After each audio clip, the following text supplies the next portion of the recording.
and welcome to the 297th episode of the Internet of Things podcast. This is your host, Stacey Higginbotham, and your co-host, Kevin Toffel.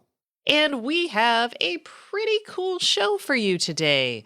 Lots of news from Amazon because their ReInvent event is happening. It's ReInvent event is happening right now. We also have a brand new device from Wise because, I don't know, it's a day that ends in Y. We're going to be talking about Wi-Fi Halo just because the company got a lot of money. 5G in factories. We've got a Wi-Fi acquisition because Wi-Fi is so hot right now. And we just want to do a little update on Amazon Sidewalk for people who may have gotten some of the messaging lost in our last conversation from last week. Plus, our guest this week is Scott Turnbull, who is the Director of Technologies for US Ignite. We're going to be talking about smart cities and what it's going to take to actually make them happen here in the US. We also are going to have a message from our sponsor, Calyx, and another message from one of our sponsors who is also a huge friend of the show. Lee Odess, CEO of Group 337 and the man behind Inside Access Control, which is an awesome newsletter for people in the access control business. He's written a book called 6 Phase Changes Shaping Access Control.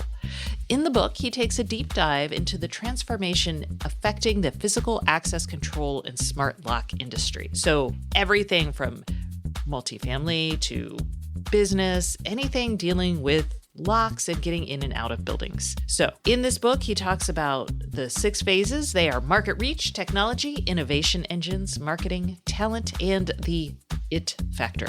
So why should you buy it? If you are in the access control or smart lock industry, this is going to help you prepare for everything coming ahead. Lee feels like the industry has been constantly looking through the rearview mirror when it comes to product development and business practices, so he wants to help it look forward.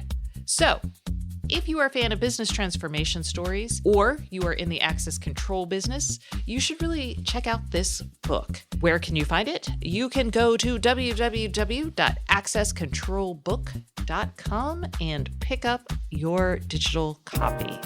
Thanks, Lee.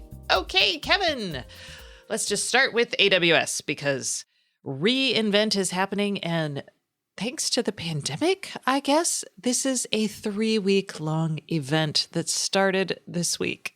I don't think it's because of the pandemic. I think it's because they just do more each year than the year before. Good Lord, this thing is huge. There's lots of rebroadcasts of everything, which is nice because sometimes, for different time zones, for whatever it's worth, probably get 3 to 5 chances to see most of the sessions over this time period. But Andy Jassy did his big keynote. It was almost 3 hours yesterday. It was a lot of information, and we're going to cover some of it now. So buckle up, Buttercup, because here we go. Starting off, there was a lot of chip news. Most of it does not relate to the Internet of Things, but they did talk about their new chips for machine learning that they've built. There was a lovely story about the overall computing side. But on the IoT side, a couple things to know. IoT, one of the big challenges is we work a lot with containers. Basically, you try to use containers because it's a small amount of compute and you can actually deploy a container in the cloud or somewhere closer to the edge, and it's the same effort, right? You could do it on a Pi. You could even do it on a Pi, yes. And there are services out there that let you run it on embedded devices running RTOSes, but we won't go there. I don't think Amazon is doing that. So in that vein, in the container vein, they announced a program called AWS Proton, which is a managed service for managing your containers. So AWS has 3 container offerings. There's Amazon Elastic Kubernetes Service, Amazon Elastic Container Service, and AWS Fargate. Fargate is what they do with the edge. That's probably the one most of our audience is familiar with. So Proton pulls all of that together and lets your developers create this stack and lets you toss applications on those services, and they're going to provision and manage that. So you don't have to make sure that you've got the compute power available for it. And if I'm understanding correctly, I did not sit through the keynote and such that you did. But as I read this, two of these services have the word anywhere after them. And as I read the descriptions, it seems to me these are what I would call on-prem available, meaning you could run these on your own data, in your own data center. You're right. So Amazon did do a service called ECS Anywhere and EKS. So that's Container Service Anywhere and Kubernetes Service Anywhere. And what that's doing is that actually lets you run your containers on your premises and on your own servers, and they will look and behave exactly like your containers running in Amazon's cloud. And that's really important for linking those two things. Proton is a service that's going to manage all of those containers that you're deploying and help you provision and send things up to it without worrying too much. But those are the underlying services. So that's a lot about containers. And many of you are probably like, I'm here for the light bulbs. Bear with us because the future is here. And it's looking scary if I'm reading all this correctly. It is looking, I was going to say smart, but you're Creepy? not wrong. Creepy? Okay, well, this is for industrial. Let's talk about it for industrial. True. Mm-hmm. So Amazon announced 5 services using machine learning that are worth noting, and these are probably cool for industrial settings. So here we go. Amazon Monitron. That is going to let you monitor your machines. So it's got sensors, gateway, machine learning, all of that. You deploy this service, Amazon Monitron will be like, oh, your centrifuge, the motor running it is behaving weirdly. So that's what that is. That is in preview right now. Amazon Lookout for equipment. That is going to let your existing equipment and sensors in the field, you can send their data to Amazon, and Amazon's going to use their machine learning to do predictive maintenance and detect failure. So this is going to I won't say it will crush lots of startups out there, but there are plenty of startups doing this in the industrial space. This part of the news announcement on this kind of freaks me out. Using Amazon Lookout for Vision, they can determine minuscule, I'm quoting now, minuscule defects in silicon wafers, such as a missing capacitor on a printed circuit board. That's what it's trained to do. So they'll have a model trained to do that. And chip makers have been using this sort of thing for years, actually. I've talked to Seagate and Intel both about using computer vision to monitor yields and defects in their chips coming off the factory line. So the cameras, though, that to do this have to be pretty darn close, I would think, to the actual product. Yeah, they're part of the production line. Okay. Because it's really awesome for them. Yeah, no, that makes sense. It's really awesome for them. That's better than having somebody with a little microscope saying, yep, this wafer's good. Yep, that's no good. Exactly. Or worse, sending it out in the world and it failing in a device. Oh, that never happens. Never. They also have AWS Panorama Appliance and Panorama Software Development Kit. And Panorama is going to be computer vision algorithms. The one for appliances, that is going to work with existing cameras that somebody has in their manufacturing plant.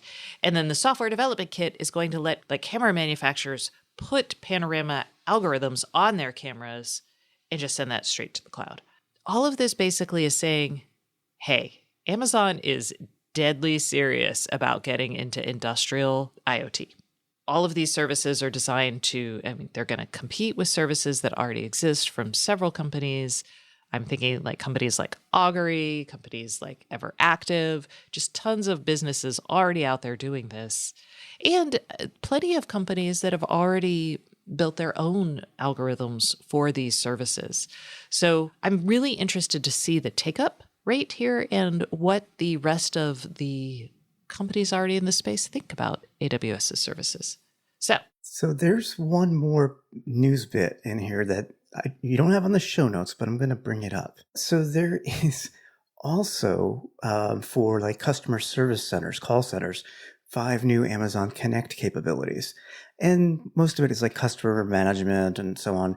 But there's one really not freaky, but interesting thing in here that they're announcing, and it is available in preview. It's called caller authentication. So when you call into a call center and you need to authenticate yourself by typically answering 17 questions that you can't remember the answers to, this is actually going to scan your voice if you opt in using what they call voice ID.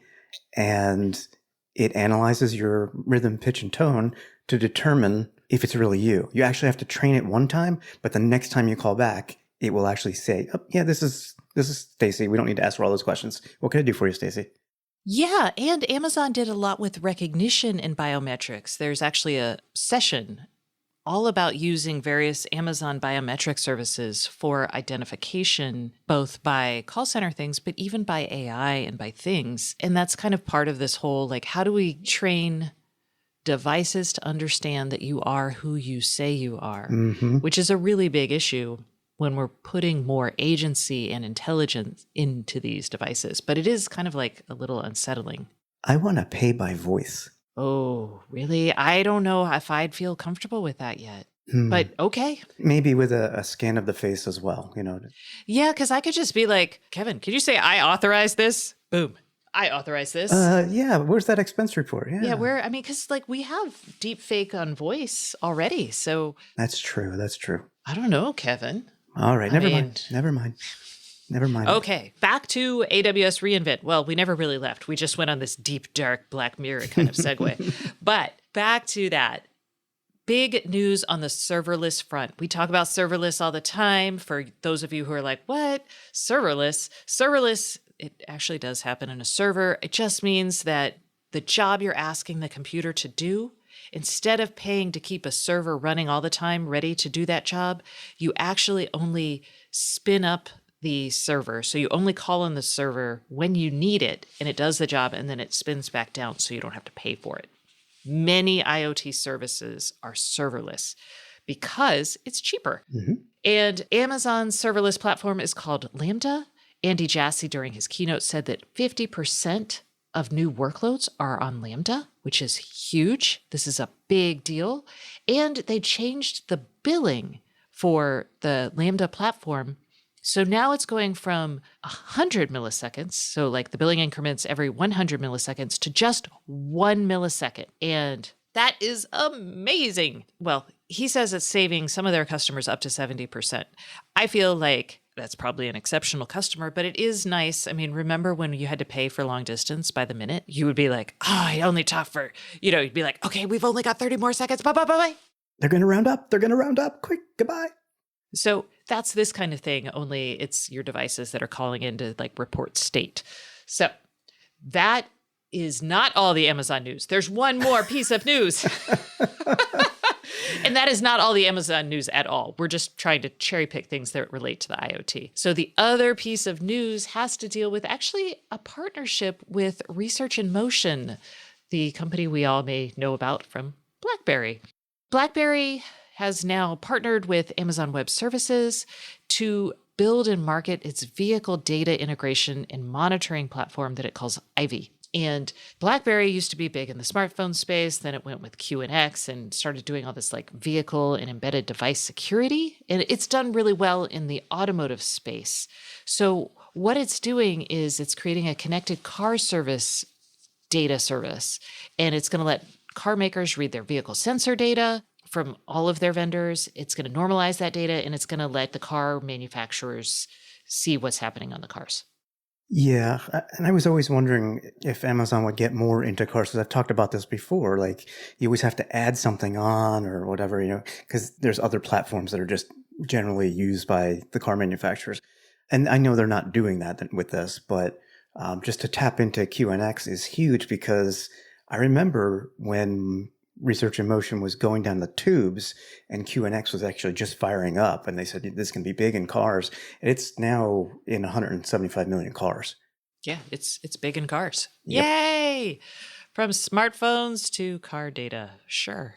All right. Now, we're not quite done talking about Amazon for the show, but we're going to take a little break to talk about Wyze, because they have that new device out, Kevin. They do. I believe we talked about a couple weeks ago that it was determined that they're coming out with a watch. They didn't announce it at the time, but I think there was an FCC filing or something. In any case, they did announce the watch. It is available for pre-order, and it's called the, get ready, Wyze Watch. And some people are going to hate on me for saying this, and that's fine. It has a square face like the Apple Watch, which I prefer over a lot of these circular smartwatch faces. That's just me. It does look like an Apple Watch, but it won't cost like an Apple Watch. It's $19.99 plus shipping. I did pre-order one. My shipping was like $4.50. So whatever with tax, it was $26. What are you getting for $20 on your wrist? Probably not much. Yeah, because they just did the Wise Band. That's one thing I don't get. You've used the Wise Band. I have not. So I thought it was I don't lame. know what's missing or added. What, say again? I thought it was lame, but tell me what it has, and I'll tell you what the Wise Band has, and we can work on this. Okay, so you get a blood oxygen sensor, 24/7. No. You get a touch screen. Yes. Okay, and on that touch screen, you can read previews of email, text, and notifications from your phone over Bluetooth, I presume. Yes. Okay, that's good. I don't know if you can read email, but you can get calendars and calls and texts. Okay. This is made of aluminum. I don't know what the Wise Band was made of. Me either. Okay. You have, and I'm sure the band has this, shortcuts to all your Wise ecosystem. Yes. Okay. I bet you the experience is a little bit better because I have a feeling the screen is a lot bigger here. Yes. Yes. Water resistant up to 2 meters. I believe it was, yes. Well, I don't know how many meters, but yes. Yeah, it's fine. Yeah. Heart rate every 5 seconds. Sorry, I lied to you. It is water resistant up to 50 meters for 10 minutes. Oh, well, there you go. All right, you go, Jacques Cousteau. Heart rate every 5 seconds, all day, 7/24. Yes. Okay. Sleep monitoring, Yes. steps, Yes. and health cycle, women's health cycle tracking. No. Okay. Maybe. I don't know. I don't know. I don't either. Also, which is interesting to me, and I don't know how this is going to work yet, so we'll wait till I get it. They say it's compatible with popular apps. I presume, because there's only Bluetooth in it, there's no Wi-Fi or anything else, you're not actually installing apps. I presume these are notifications. And what they show is Facebook, WhatsApp, Instagram, Messenger, Gmail, Twitter, and Wise. So I'm guessing notifications. Yeah. How long does the battery life last on this? Does it tell you? So they say 9 days. Oh, the band is 10 to 14 days. And by the way, the band, just for comparison, is $24.99 plus shipping. But yours is a pre-order, so that's a little fancy. That's true. That's true. This comes with a silicone strap watch band. You can pre-order leather ones for $10 each, which is actually kind of inexpensive. This comes in 2 sizes, 47 millimeter, 44 millimeter. No difference on price. I believe, and I don't see it here now, but I believe that you can be notified that your phone is ringing and you can hang up on a phone call. There's no built-in mic or speaker or anything, so you can't use any voice, anything. It's just notifications, essentially. Okay. I do recall the phone calls I would get from your Apple Watch, which was a little Dick Tracy of you. So I'm glad we won't have that again. All right. So you've ordered the Wise? Yes, I did. I did order this just so we can give it a try. We'll see what Kevin thinks of it. Maybe I'll ship you the band if I can find it. I can't remember what I did with it. That's the problem with Wise Gear. They're so cheap that you're kind of like... Yeah, you toss it somewhere like, whatever. I mean, that's not really a problem. I shouldn't complain. It's so cheap, but it is kind of a problem. Okay. So just so folks know, this ships in February. Oh, okay. And there are 20 days left to pre-order. And it shows me that there are 44,799 backers. So, because that's how they do this thing. So it looks like almost 50,000 people have ponied up the money. Because it's not a lot of money. No, exactly. Exactly. And just for people keeping score, last week, Wise, I believe, launched the sprinkler. And then the week before that, there was a vacuum. And the week before that... We could just do a Wise podcast each week. Product of the week is... Amazon, Wise, good Lord. I will say this. I'm intrigued that you can't control anything else but Wise. And it made me realize they really have very quickly built out a whole smart home ecosystem. Maybe not complete, but if that's their goal, which we assume it is, that's pretty impressive. That's been a good year for them, in my opinion. Yeah, no, they've done an amazing job building out an entire ecosystem. And it is a closed ecosystem with the exception of talking out to Madam A and G. And it is cheap. And it is cheap, cheap, cheap. All right. Wi-Fi. We put this in the newsletter, and I've had the COO of this company on the podcast last June, but Wi-Fi Halo company, Morse Micro, raised an additional $13 million last week. And just a reminder, because I don't think a lot of people know about Wi-Fi Halo, and I think it's because not a lot of people are actually using Wi-Fi Halo. Wi-Fi Halo was a Wi-Fi effort launched a couple of years ago to build Wi-Fi that would extend deeper into the home. So like your basement. It was designed to be both low power and to travel further with less attenuation. And it's kind of like it wants to be Bluetooth, basically. I remember hearing about it a few years back, and then I almost never heard of it again. No one's building anything for it. So the question to ask this company, which is based in Australia, which is, they love to mention this, that's where Wi-Fi was invented. There is a company down there. It's a research organization that sued a lot of people for Wi-Fi. But these are the two inventors that helped invent Wi-Fi. They're behind this company, and they're really trying hard to make it work. What we're going to be looking for is when those chips that they're building get embedded in devices. Because so far, not seeing it. Real quick, is there some kind of protocol standard for this? Oh, yes. Wi-Fi Halo is the standard. Okay. That is a IEEE standard, yes. Yeah, I'm going to have to look up what the 802 dot whatever number is later then. Okay. Yeah, I don't remember the... That's okay. That's okay. I want to read up on it a little bit, even though I really question, this is now $30 million in total they raised. If nobody puts the chips in the products, it doesn't matter how much they raise. You got to put the chips in the products. Okay. Oh, boy. I don't know where that came from. If you want to hear about it instead of read about it, you can go to episode 270 of our podcast, where we talked about Wink being a bad boyfriend, and we interviewed Vahid Manian, who is the COO of Morse Micro. And we talked about what it is, why no one's using it. He talked about why he thinks it's great and why we might be seeing it used for sending video over longer distances. And now we know that Kevin got outed for not listening to the interview. It is okay, Kevin. We produce a lot of content. We do. All right. Speaking of wireless, let's talk about 5G in factories, because I just love it. 5G, a lot of hype. Like right now with 5G iPhones out, everyone's like, do I need this? The answer is no, not if you're a consumer. But if you are an enterprise and you're doing factories, 5G is actually a really cool innovation because it has low latency. And that's important when you're trying not to chop someone's arm off if it gets in the way and a sensor detects that. It's also, other things. But I'm like, think about how dangerous factories are and how fast of a response time you need. And if you can get rid of wires in factories, you can move the operations around and change up your operations a little bit more easily. It makes it a lot more flexible. It's very exciting. So last week in the newsletter, I wrote about John Deere, which had purchased 5 CBRS licenses from the FCC in the auction over the summer. They spent $545,000 something buying their own dedicated spectrum for 5G networks in their factories. And Bosch, German conglomerate, who's big into industrial automation and Industry 4.0, as they love to call it, they are gradually deploying 5G in all 250 of their factories around the world. And that's actually really cool. They acquired their own, it's not CBRS spectrum, they call it a vertical spectrum license, but it's their own dedicated spectrum, just like John Deere did. So they did that in Germany, and they're trying to do it in some other places. So I just wanted to be like, hey, while we're all skeptical about 5G for consumers and in our phones, it's actually happening in factories. So don't discount it over much. Okay. And now back to Wi-Fi.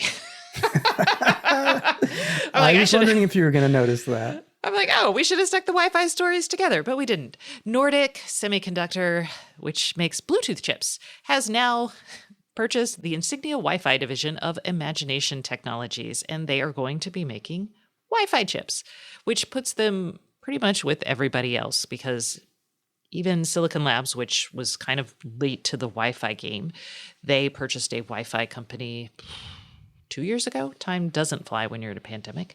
Qualcomm, they have Wi-Fi. They purchased several Wi-Fi companies, Atheros being one of them, part of Broadcom. So now we have Nordic buying Wi-Fi. The reason is because you can't do the Internet of Things without Wi-Fi. Well, I mean, you could, but... Why would you? Why would you? Yeah, I'm telling you, I'm moving as much as possible in terms of devices to Wi-Fi in my house. I think that's crazy. He's cray-cray. Well, because I tell you what, when you take, like, just use a light bulb, for example, whether it's Bluetooth, Zigbee, or Wi-Fi, the latency on the Wi-Fi is almost always lower. It's just instant. It happens. And that's what I want in my smart home. But those are powered. So any sensors you have, you're going to have some sort of hub. And Bluetooth is a terrible one because it needs Very true. I get frustrated with that. From a sensor standpoint, I agree with you. But the devices that I interact with, Wi-Fi. And I think I'm actually very curious from the radio protocols that will matter in the smart home going forward, Wi-Fi, Bluetooth, and I think Thread. So we're going to see more 802.15.4. You're putting all your chips on Project Chips, huh? I am. I have faith. Okay. My faith may be misplaced, but it's obviously late. My faith is we were supposed to hear before the end of this year. It's been about a year, actually, since Chip was announced last December. So, I don't think it's coming in time for Christmas. The year is not up. And you've got right after the new year, you've got the virtual Consumer Electronics Show where I suspect we'll hear at least introduction of the first products. I hope so. All right. Well, they're out there. I mean, that's what the HomePod Mini that has Thread because it's going forward for Chip. Mm-hmm. Okay. Eero routers do too. The new Eero routers. Oh, yeah. That was a nice segue. Look at you. Speaking of Eero routers, which will one day get Amazon Sidewalk protocol. See what I did there? Let's just do a quick review of Amazon Sidewalk because we're getting a lot of coverage out there about people saying, Sidewalk, they're forcing you to opt in, which is true. It's creepy. Here's how you opt out. So for those of you who want to opt out, we wanted to tell you how. And what will happen is all 4th generation Echo devices, the speaker and the, what are they called? The dots. I was like, the mini dots. Those are all Sidewalk devices. And the Eero devices also will have Sidewalk radios in them. By the way, the Sidewalk radio is made by Semtech, which is the LoRaWAN company. This is not actually LoRa radios. It's 900 megahertz. It will work with some LoRa sensors, but this is Amazon's proprietary network. So that's a little confusing. But if you want to opt out, you have to go to the Madam A app on your device, go to More, go to Settings, Account Settings, and Amazon Sidewalk. And then from there, you can opt out. I don't think you should. I know that Amazon has a rep for being creepy, and things like Ring and all of this, they made some mistakes. I think Sidewalk, the protocol as it's written, Amazon does not see the devices or the data passing over its own Sidewalk network. Amazon does. So there's 2 reasons why you would probably opt out. 1, you think it's creepy that Amazon knows everything about you and the devices tracking over this network. It doesn't. 2 is because it's going to use some of your bandwidth. And that bandwidth is 500 megabytes per month, up to. This network is running at 80 kilobits per second. So you're going to have to see a heck of a lot of traffic. Yeah, I was just going to say, if the maximum throughput of Sidewalk devices that need to leverage somebody's private network are capped at 80 kilobits per second, I really don't think, especially early on, you're going to get even 100 meg of data used. I just don't think so. And that's half a gig. To put that in perspective, Comcast is now bringing back their data caps post-pandemic. That is not actually over. Point. And that data cap is going to be 1.2 terabytes of data. There are how many gigs in a terabyte, Kevin? There'd be 1,024 technically, but 1,000. Yes. So 1,024. So not a lot is the bottom line. I would agree, but it's all relative because I look at my, internet usage on a monthly basis, and I go around a terabyte a month. Okay. From working from home, from watching all of our content online because we don't pay for cable. We have YouTube TV, all the other services. So you have to keep it in perspective. Some people do or will hit that cap. So if you're close to your cap, then yes, you should probably disable this. And by close to, I mean like 1.1, we'll give you, it's half a gig. So we'll give you that extra 100 gig. In the grand scheme, it is not a lot. That is correct. But you need to be careful. Okay. Yes. And so that would be a reason to opt out, in my opinion. The idea of sharing your network, though, is not new. Phone actually was one of the first companies to do this way back in the early days of the internet. FON phone. FON phone. Mm-hmm. Yes. You got on there and you shared a portion of your Wi-Fi network securely to others who needed access to a Wi-Fi. Comcast, again, I am naming the Borg, it does that with their Wi-Fi service. It actually takes part of your Wi-Fi or any of their customers' Wi-Fi connection and uses that to create a public Wi-Fi network. So this is not unusual or new. And in fairness, you're actually doing this today with your Helium router. Yes, I am doing this today because there is an economic necessity for free to low or no cost, low power wide area networks, which is what Amazon is trying to create. And the only way to build out these networks is some sort of distributed model. And I think if you are a proponent of the Internet of Things, that you should be participating in something like this because the advantages are going to be huge and the devices that we're going to be able to build and the services on this are going to be really cool. I agree with you. But my thing is, you made a choice by purchasing a device and said, I'm going to give up my bandwidth to help the greater cause here. Right. This is, okay, we've got tens of millions of endpoints out there. Now let's flip a switch. And we just create this ginormous Internet of Things network. I know. I'm not saying it's bad. I get why you're doing that. But that's the difference to me. Right. And I get it. So this is me trying to make the case for you to look at this, and I know why they made it opt out, because they need to create a big network. It's network effects for actual networks. But I'm making the case that you should think about why you're opting out if you opt out. So that is my case. Okay, that is all on Sidewalk for the second time. And now I think it is time for us to go to the listeners for a question from this week's IoT podcast. Oh, but first I'm going to tell you who brought you the IoT podcast hotline, and then we're going to tell you the November winner. So the Internet of Things podcast hotline is brought to you by Very. Very is a fully distributed IoT engineering firm helping you get your biggest projects fully operational, on time, and on budget. You can discover what Very's multidisciplinary teams can do at www.verypossible.com. Okay, this episode, it is time for us to tell you who the winner for November is, and they will win an August lock. And that winner is Tom. So Tom, congratulations. You are getting the August Wi-Fi lock shipped to you. We will contact you at the number that you called us from, or as is often the case, people will be like, I think I won. And you will email me. But, I am going to try to find you, not in a scary way. All right. If you would like to be entered to win for the month of December, you can call us at 512-623-7424 and ask us a question, or you could just call and be entered to win. And December's winner will receive a smart speaker. So if you would like to win this smart speaker of your choice, please give us a call, 512-623-7424. Are these the choices between the $99 options? Oh, yes. These are the choices between the $99 Echo, the HomePod Mini, or the Google Nest Audio. So pick your poison. Okay, this week's question is from Dean is one of our regular callers. And, I like to think that we're helping him as he helps us because he lets us know how things perform. Like, he's the guy who told us that the Hue lights outside will work through a Minnesota winter. So yay. Thanks, Dean. This week, he wants to know about his Nest thermostat settings. Let's hear it. Hi, this is Dean from Minnesota. Thank you for the help in my IoT world inside and out.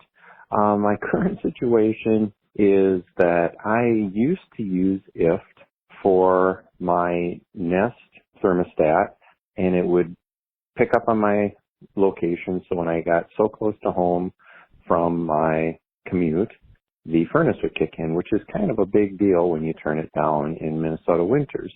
It shows that it's working. It no longer works. I don't know, and I have a Samsung Note 9 phone. I cannot find a workaround, and it's very frustrating. And I'm curious if there is a solution or something, a workaround for my phone to use its location situation for my Nest thermostat. Thanks so much. Love your show. All right, Dean. Actually, you can do this right in the Nest app. I'm looking at it right now on a different Android phone, and I'm tapping on my Nest Hello doorbell so I can see it. Oh, there's squirrels out there today. Up at the top right, you'll see the little settings wrench. You're going to want to tap that, And then in the next menu, you're going to choose Home/Away Assist. And this is where you actually set up your home and away settings. But what you'll see is in this next screen, it says, what decides if you're home? This is kind of, I don't want to say hidden, but I have a feeling a lot of people don't actually click this because it's almost like it's just a question, right? Like, I don't really need to know. You'll just figure it out, Nest. But you do need to tap it because when you do, there's an option to use the phone location, which is by default set to no. So by tapping that, changing it to yes, your phone location will be used. It's not a very big geofenced area according to the Google Help documents that I looked at. However, it's going to accomplish what you want. I don't think it's going to work from a mile away from your house as you approach, but maybe as you pull up, the heater will kick on, for example, and start warming up the house before you even get into it. So you can do it. You don't need a hub, a smart home hub of any kind. You just need to have the Nest app and just set that setting in the settings. Yay! All right. So remember, if you would like us to answer your question, give us a call at 512-623-7424, and you'll be entered to win a smart home speaker of your choice. Okay. That's about it for the news portion of this show, but please stay tuned for a message from our sponsor and our guest, Scott Turnbull, who is the Director of Technology for US Ignite. He is going to be talking to us about how we actually make our cities smart and how we should think about building out this smart city infrastructure. Hey everyone, we are taking a quick break from the Internet of Things podcast for a message from our sponsor. This week's sponsor is Calyx, and I have Pam Ferguson here from the company. Pam, let's just get started with you telling me a little bit about Calyx. Absolutely, Stacy. Calyx is 100% focused on enabling service providers of all sizes to deliver amazing experiences in the home. We provide cloud software, systems, and services to communication service providers. In turn, those customers, the service providers, deliver future-proofed and autonomous fiber networks. It's so great to be chatting with you again today about the Revenue Edge. Your listeners can find out more about it at calyx.com/revenueedge. So Calyx is helping service providers go beyond managed Wi-Fi with their Revenue Edge solution. How do apps fit in?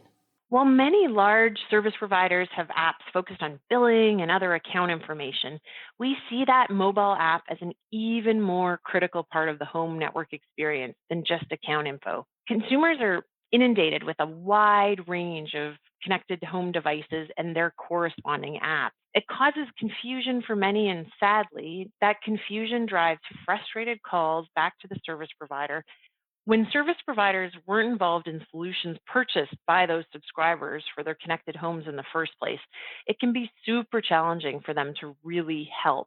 We're working with the service providers looking to change up this unfortunate, I'll call it a cycle, delivering the in-home experience, starting with a subscriber app for seamless turn-up, and then ongoing tools like parental controls, network security, and prioritization. It all changes the focus. Service providers can then curate amazing experiences for their subscribers and actually help their subscribers if there are issues down the road. A personalized version of our app we call Command IQ puts the service provider brand into the palms of the subscriber's hands and gives them a direct communication channel to suggest new ways to enhance their home network depending on their own needs. What does Calyx have in store for the Command IQ app that you use to enable service providers? Command IQ is already widely adopted by many of our customers. It's seen as a best practice to interact with subscribers. Adoption rates by their subscribers are upwards of 80% right now. It's fantastic. We recently announced a new look and feel for Command IQ. It's launching in early 2020. We're pretty excited about how this clean, intuitive design will continue to evolve the relationship between the service provider and their subscriber. That's really what the Blast Ultimate Wi-Fi experience is all about from Calyx, bringing exceptional home network experiences to every corner of the subscriber's home. Thanks, Pam. Can you remind people where to go to find out more information about Calyx? If you're with a service provider, you can go to calyx.com/revenueedge. If you're an end consumer and want to learn more about our awesome Blast Wi-Fi 6 systems or Command IQ, you can check out blastwifi.com.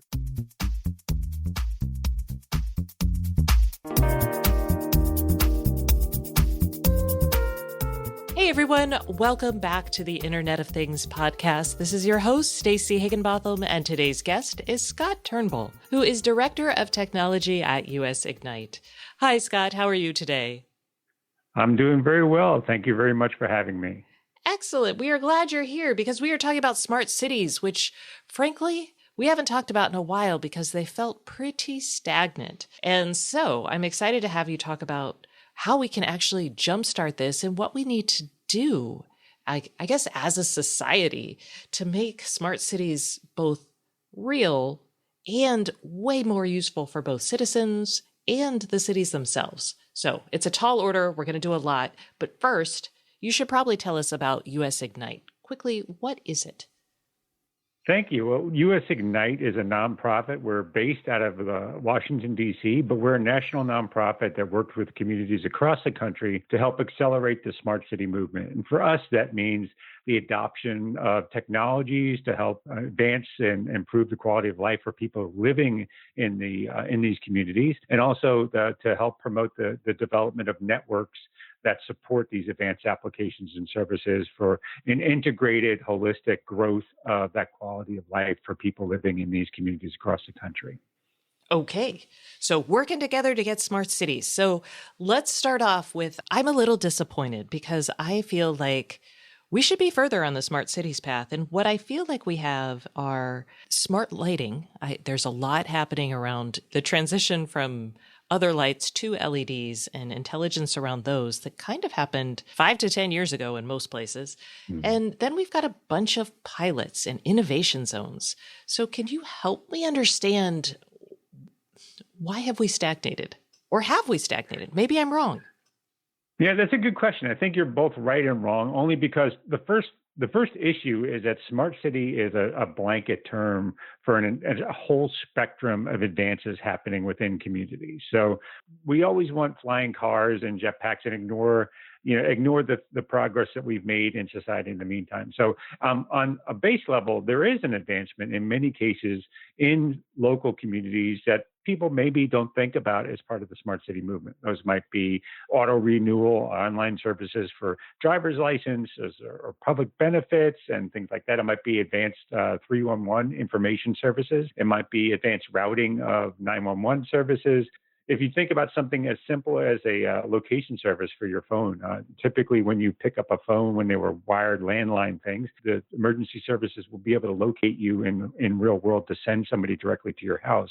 But the moment we all went to cell phones, that became a much more difficult prospect for emergency dispatchers. So we had to put advanced technologies in place to locate people's phone in real time, even if they had the location services turned off. And while that might be opaque and something that's difficult to appreciate, it is something that we've made great advances on. Next generation 911 is a great, outstanding smart city services we've made a lot of advancements on in the last 10 years.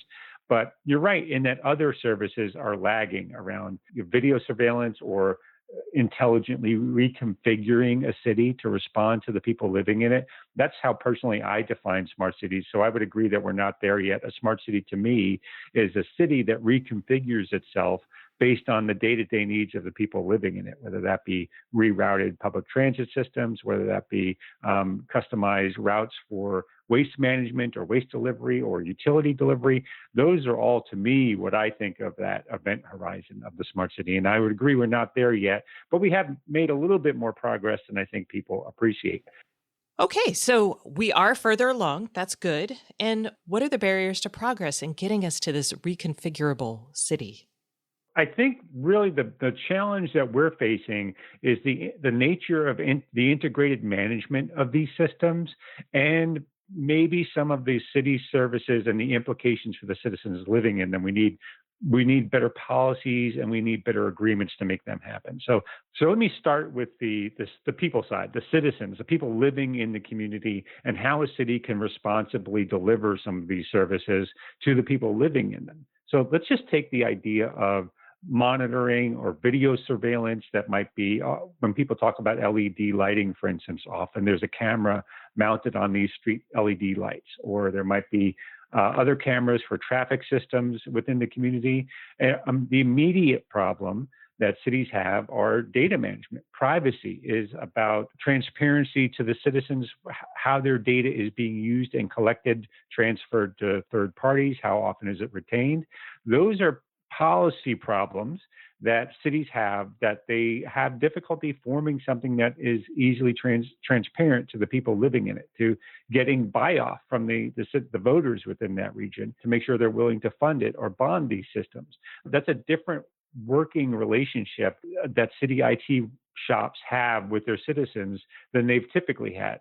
In the past, city IT shops have mostly been around IT support for community systems, desktop systems for their city officials or database systems that collect and aggregate data. But the new paradigm of data collection platforms within a city require a forward-facing, external-facing element to these IT shops that no one is quite sure where it lives. Does it live in the public utility sector? Does it live in the IT department? Does it live in some other department that has yet to be created or yet to be identified? A lot of cities have approached this with sort of a patched approach. There's a new position called the Chief Innovation Officer that is really just the city's way of saying, we have a whole bunch of new technology we don't know how to deal with yet, so we're going to bring this position in to think about these forward-facing elements and their implications. But it's far from a city service that has been refined and operationalized to provide efficient services to the local citizenry. So just that aspect of how you deploy it and how do you manage it and how do you communicate to your citizens both the value and what the impact is to their daily lives. That's not settled. So no one knows how to bring that forward-facing management piece into it. Okay, and that's what we're going to talk about today. We're talking about building out an entirely new layer of infrastructure for cities in a lot of ways, and maybe there are several layers, but let's just say I think of IoT very broadly as sensors that are sending information either to the cloud or to a data center somewhere that is able to analyze that information and take action in real time. So usually it's not to the cloud because it needs to happen faster than that. That's hugely broad.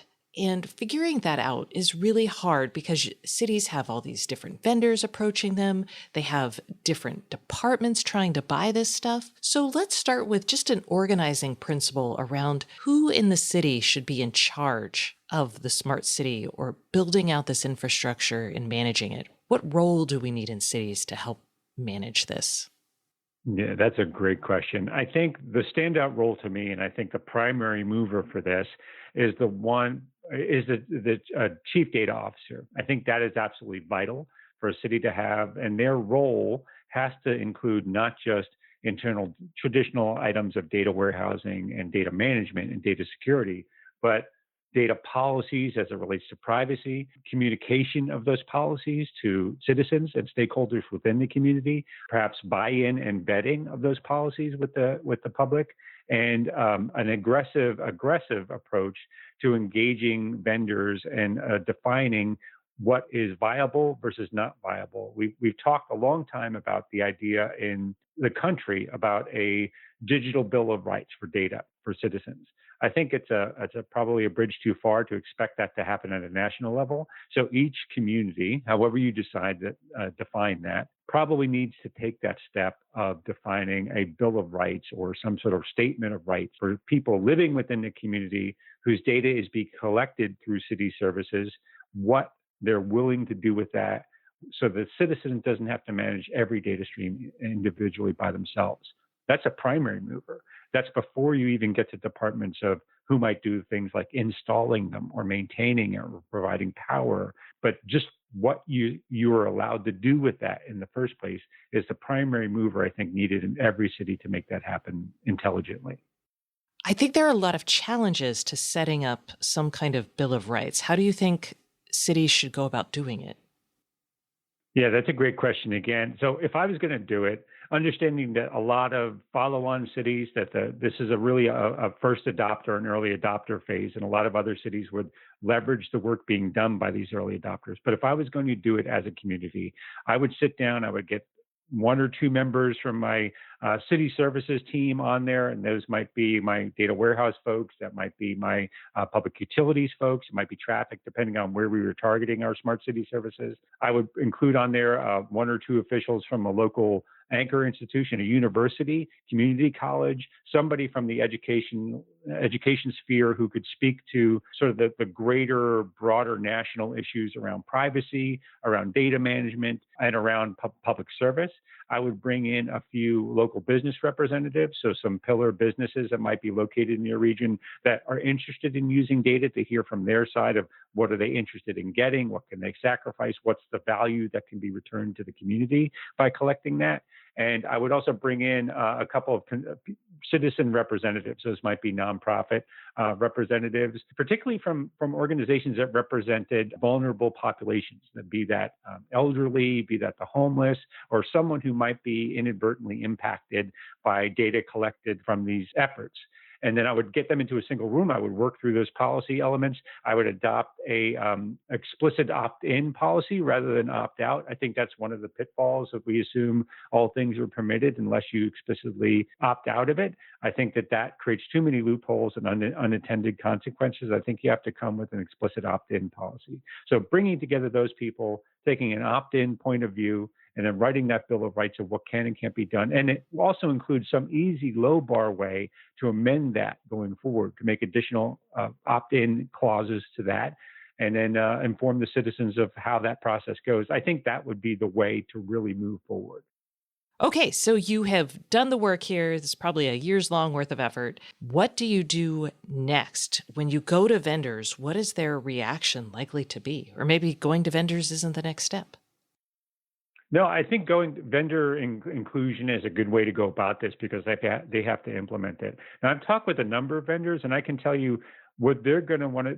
They'll be flexible to whatever the needs of the cities are. Where this gets unwieldy for them is if every city comes back to them with a different set of recommendations, and that's where I think this idea of forming partnerships with other similar communities. They don't have to be next door to you geographically. They could be across the country, similar demographics, similar population size, similar infrastructure deployments.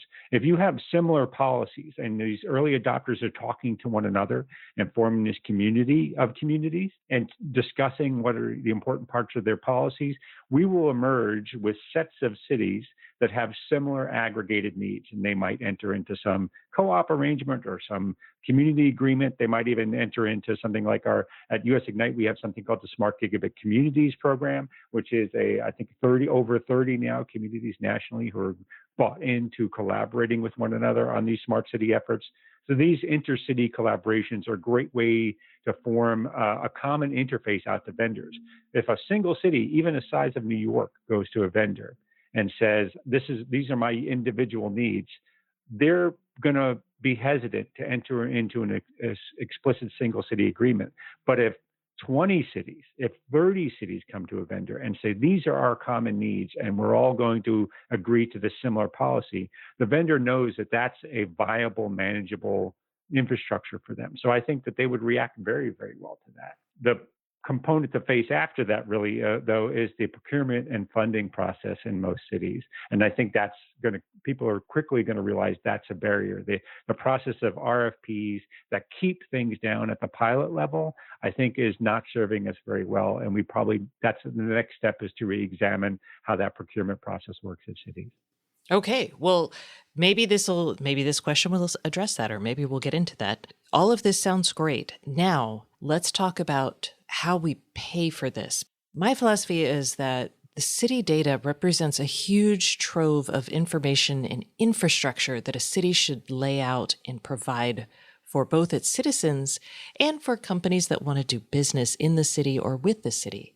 And I think the city should own the data, and the city should fund that maybe through bonds that are, revenue bonds, something like that. But I would love to hear how cities should think about paying for this. Yeah, that's absolutely the primary question really to ask is how do things get paid for? Because that's ultimately what sets everybody's reality.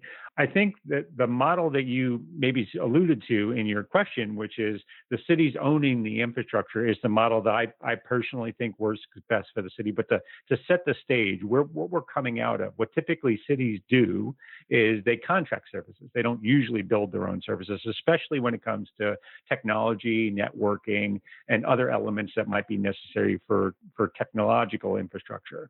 They typically get into a contract with a vendor. Let's use fiber networks as an example of this. Typically what it was is they'll go in, they'll give some right of way under the streets for some vendor to go in and put in their own fiber. That vendor owns the fiber. A lot of times they'll negotiate a contract with the city that's 10 years, 20 years, or even longer, where they own exclusively the rights to that traffic in the city, and maybe they even own that conduit and nothing can be changed, and it locks the city in over time. It really hamstrings their ability to evolve as technology evolves, and it's limited everybody. Now, vendors wouldn't give you that feedback. They would say it provides a lot of great service to the city. And I'm not going to get into that argument other than say that that's not my point of view. I think a better emerging model is the bond and lease model, which is the city itself will own, again, we'll use networking as an example, but this can apply to streetlights, it can apply to IoT devices, it can apply to any sort of hardware and software service on top of it. But in networking cases, the city will actually own the fiber. They will pay to have it installed. They will buy the fiber itself. They will run maintenance on it. And what they do is usually issue a bond that the citizens will vote on. They have to make a case for that to the citizens about why they want to issue this bond. And the citizens might approve it. It goes to building out that infrastructure. And from there, the city will lease access back to carriers who might want to use it to deliver their networking services. It's a win-win, in my opinion, because the city retains ownership of it. They're not locked into a long-term contract. They can upgrade it if needed, do all the kind of maintenance that needs to be. The vendor does not have to make this huge capital investment to install this local infrastructure to begin to offer their services. And it actually does provide some benefit to that vendor. And over time, that chargeback is enough to recoup the investment or to repay off that bond from the city in a 5-year picture or 8-year picture or something like that. The additional benefit of that I really want to call out is jobs for the local community. If a city installs it, they're probably not going to have a city worker do the maintenance on it. They're probably going to contract out that maintenance to some local entity within the community who has the contract from the city to do the day-to-day maintenance. And that's a great relationship with local commercial entities and local businesses as well as national entities that might do things like network carrying or data aggregation. So I think that's a great model. I think more and more cities are moving to it. Again, like everything I've mentioned, this does require a higher tier of management acumen, a little bit more complexity in terms of the relationships involved and how it is all managed. But I think that's effort well made on behalf of the cities. Okay, so to clarify, we're taking the fiber model, so the municipal fiber model, they deploy that.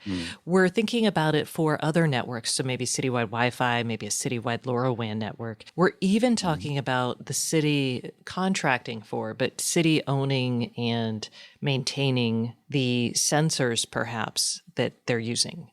All of this, yes? Yes. Okay. Yep. I think that the model is very successful. I like it. And I like your note about jobs. Let's then talk about who oversees this at the city, because you're talking about needing a level of management acumen. I feel like when I talk to people who are CIOs at city levels or CTOs, they're all like, ah! Yeah. So is this a new role or... That's a good question. I think it could be done a number of different ways. I personally see this as a new role. I think that traditional IT departments still being responsible for the support and maintenance of internal city systems is important, but this is more like a utility to me. And we've heard that term before, that networks are more like utilities. I think we need to start seeing IoT arrays, data devices, other things like that, similarly to utilities.